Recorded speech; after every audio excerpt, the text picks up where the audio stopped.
How to download Roblox Studio on iPhone. Roblox Studio is not available on iPhone or any mobile device, but you can still keep it on home screen. And here is how to do it. First of all, open the Safari app on your mobile device. Inside the Safari app, tap on the search address bar and search for the Roblox Studio.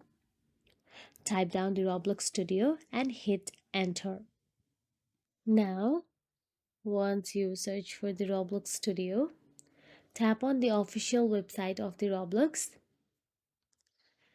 Then all you have to do is tap on the login option available at the top right corner of your screen and log in to your Roblox Studio.